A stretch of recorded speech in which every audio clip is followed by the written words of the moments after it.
All right, welcome back. I hope you didn't go anywhere. Well, maybe you did. I didn't. I'm still here. It's the same day of recording, but we're splitting it into parts. This is part 2. We are on page 442.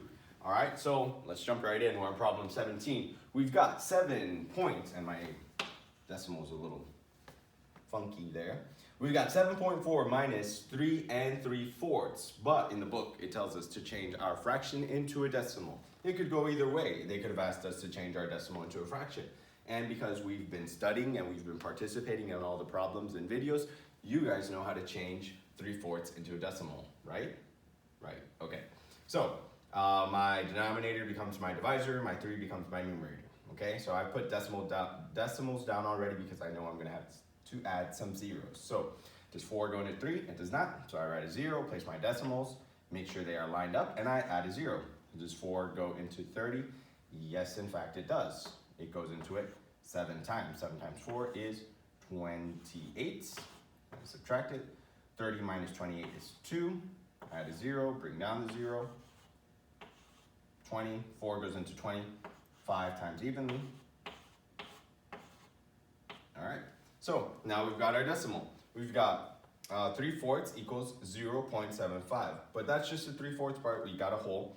So 7.4 minus 3.75, okay? Our second number goes all the way to the hundredths place, so I need to put a place value in the hundredths place of this top number, and now I can subtract.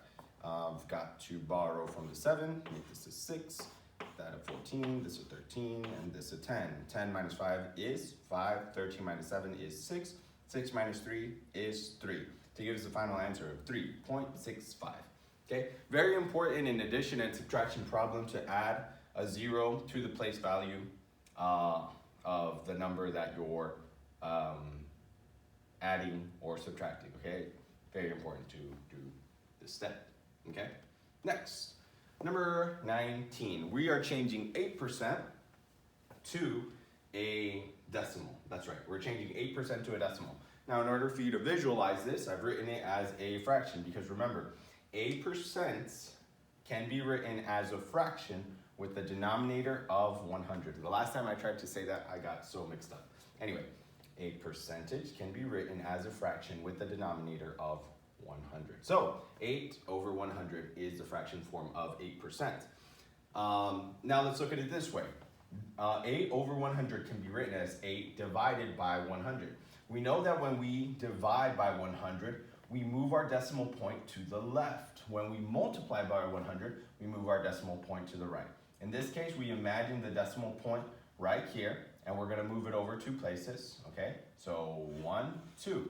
All right, so I add a 0, my decimal point is here. All right, see it, this is where it started. So 1, 2.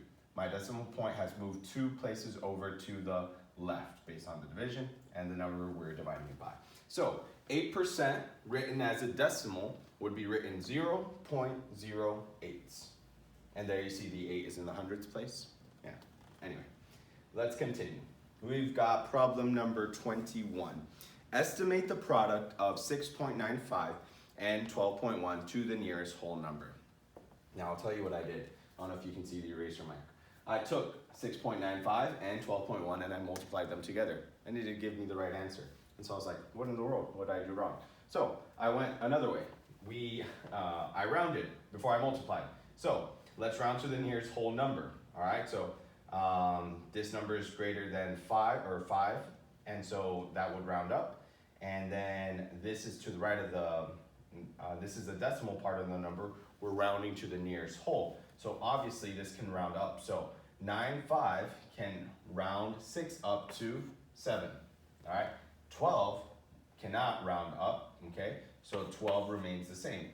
So our question becomes 7 times 12, okay? So 7 times 12 equals 84. 84 is the correct answer to problem number 21, okay?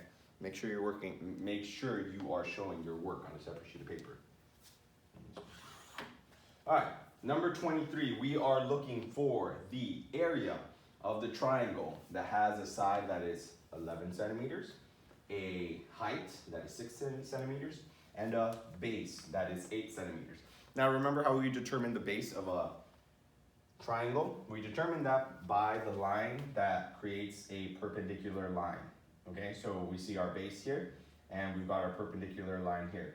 The perpendicular line is created with the base of the shape. Okay, so in this case, 8 is our base, and the perpendicular line is 6. Okay, so we know our formula is area equals base times height divided by 2. Base times height divided by 2. So I've got 8 centimeters, that's my base, and times 6 centimeters, which is my height, divided by 2. So 8 times 6 and centimeter times centimeter equals 48 centimeters squared. Very important that you have centimeters squared. When we're multiplying, those units get squared. So now I got 48 divided by 2, which is 24, and my unit of measurement remains the same, centimeters squared. So the area of this particular triangle is 24 square centimeters. Again, make sure you show your work. Great job, by the way. I got several work from a lot of you guys last week, so thank you. Next, number 25.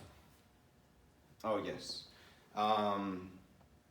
Use your ruler to find the length and the width of the rectangle to the nearest quarter of an inch. Then refer to the rectangle to answer problems 25 and 26. So we're going to work on problem 25 here right now. Obviously, this square is not anywhere close to the same size as the square in your book. It's a really little square. But these are the represented numbers. It's got the length of 3/4 of an inch and the width of 1/2. Okay? So 1/2, 3/4. That's the measurement. I kind of gave that away to you. And maybe you didn't have a ruler, so this is helping you out. All right, so now we can plug in these units of measurement into our formula. The formula to find the perimeter of this rectangle is P equals 2 times length plus 2 times width. Okay, so 2 times 3/4 is 1 1/2. Okay, all right, one way to do that, let's see if I can show it on the board here. That's already a little small, okay, but I could represent it, I could get rid of these for the sake of illustration, and I can write 2/1, and I can see that 2 goes into 4 2 times, and now I've got 1 times 2 is 2, so that's my denominator. 1 times 3 is 3. How many times is 2 go into 3? It goes into it 1 time evenly, with a remainder of 1 written as a fraction, 1/2. So that's just another way to look at it. And same thing here, okay? 2 goes into 2 goes into 2 1 time evenly, so you've got 1/1, which equals 1. So now we add them. 1 1/2 plus 1 equals 2 1/2. So the perimeter of this particular rectangle is 2.5 inches. You get to answer problem 26 based on the information given here. Next, number 27. Oh, this one's cool. Each term in this sequence is 1/16 more than the previous. What are the next 4 terms in this sequence, okay? So our first one is 1/16, okay? And this may have confused you, but don't let it freak you out. 1/16. Our next one is 2/16, but 2/16 can be reduced, all right? 2 goes into 2 evenly 1 time, and 2 goes into 16 evenly 8 times. Therefore, the next number is 1/8. See how that works? Then the next one. So 1/16, 2/16. Then we have 3/16, okay? Now, 3 doesn't go evenly into 16, so the next one would be 3/16. Our next one is 4/16, but look at this. 4/16, 4 goes evenly into 4 1 time evenly. 4 goes into 4 1 time evenly, and 4 goes into 16 4 times evenly. So our next number on the sequence is technically 4/16 as a reduced fraction. Does that make sense? All right, let's follow along. Our next number, so see we're going 1, 2, 3, 4, and then we have 5/16. Now, does 5 go evenly into 16? It does not, all right? 5 is a prime number. So our next number is 5/16. 5/16. Then we go into our next one, 6/16. Well, do we have a number that goes in evenly into both 6 and 16? Yes, we do. 2 goes evenly into 6 3 times and into 16 times. and into 16 8 times. So 8 times 2 is 16, 8 times 3 is 6. Okay, so we see that 6/16 as a reduced fraction is 3/8, and that's how we need to show our fractions, always as reduced fractions. So now we see 1/16, 2/16, 3/16, 4/16, 5/16, 6/16, and now we have 7/16. Now, does 7 go into 16? It does not, and it is also a prime number.